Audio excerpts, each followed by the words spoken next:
মালয়েশিয়াগামী একটি ট্রলার যা কথিতভাবে ২৫০ জনের বেশি বাংলাদেশি ও রোহিঙ্গাকে বহন করছিল সম্প্রতি আন্দামান দ্বীপপুঞ্জের কাছে উল্টে যাওয়ার পর একটি মানবিক বিপর্যয়ের আশঙ্কা দেখা দিয়েছে।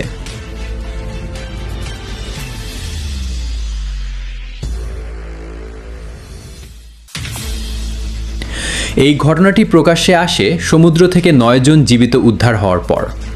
এক প্রেস বিজ্ঞপ্তিতে বাংলাদেশ কোস্টগার্ডের মিডিয়া কর্মকর্তা লেফটেন্যান্ট কমান্ডার সাব্বির আলম সুজন জানান যে বাংলাদেশ পতাকাবাহী জাহাজ এমটি মেঘনা প্রাইড চট্টগ্রাম থেকে ইন্দোনেশিয়া যাওয়ার পথে ৯ এপ্রিল বিকেলে আন্দামান দ্বীপপুঞ্জের নিকট গভীর সমুদ্র থেকে ৯ জনকে ৮ জন পুরুষ ও ১ জন নারী উদ্ধার করে। বেঁচে যাওয়া ৯ জন আরও জানিয়েছেন যে বাংলাদেশ থেকে আরাকান সীমান্ত থেকে তলিন সীমান্ত পর্যন্ত পাচারের সাথে জড়িত রাখাইন বিদ্রোহী গোষ্ঠী এএ। সন্ত্রাসী রাখাইন বিদ্রোহী এএ রোহিঙ্গা জাতিকে ধ্বংস করার চেষ্টা করছে এবং মালয়েশিয়ায় নেওয়ার প্রলোভন দেখিয়ে এই কাজ করছে। রোহিঙ্গা সম্প্রদায়ের নেতারা এটিকে একটি গণহত্যা হিসেবে বর্ণনা করেছেন। পরে তাদের মধ্যরাতের দিকে বাংলাদেশ কোস্টগার্ডের টহল জাহাজ মনসুর আলীর কাছে হস্তান্তর করা হয়। উদ্ধার হওয়ার পর জীবিতরা মানব পাচার এবং প্রাণঘাতী যাত্রার ভয়াবহ অভিজ্ঞতার কথা বর্ণনা করেন। একজন রোহিঙ্গা জীবিত উদ্ধারপ্রাপ্ত রফিক ইসলাম দাবি করেন যে তাকে ২ এপ্রিল কুতুপালং বাজার থেকে একটি চাকরির প্রলোভন দেখিয়ে নিয়ে যাওয়া হয়। তাকে টেকনাফের কচুপিয়া ইউনিয়নের রাজাছড়া এলাকার একটি বাড়িতে নিয়ে যাওয়া হয়, যেখানে তাকে আরও ২০ থেকে ২৫ জনের সাথে অমানবিক অবস্থায় আটক রাখা হয়। তিনি অভিযোগ করেন যখনই ভুক্তভোগীরা পালানোর চেষ্টা করত তখন তাদের ওপর নির্যাতন চালানো হতো।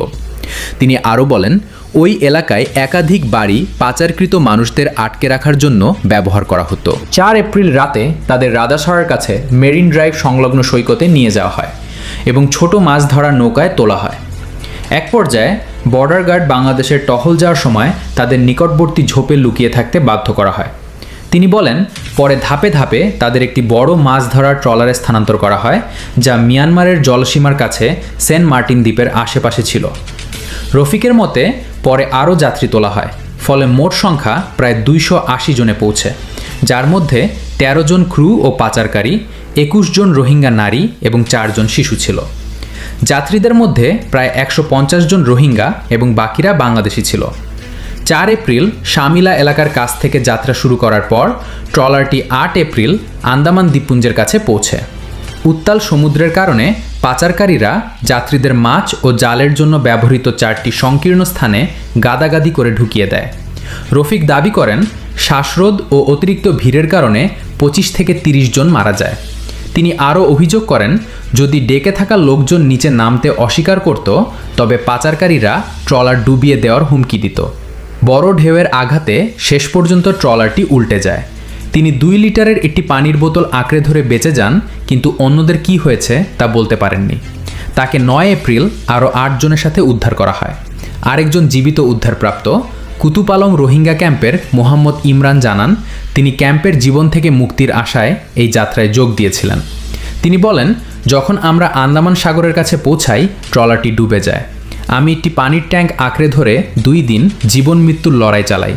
এরপর একটি বাংলাদেশি জাহাজ আমাকে উদ্ধার করে। মোহাম্মদ ফাহিম, আর এফআর নিউজ।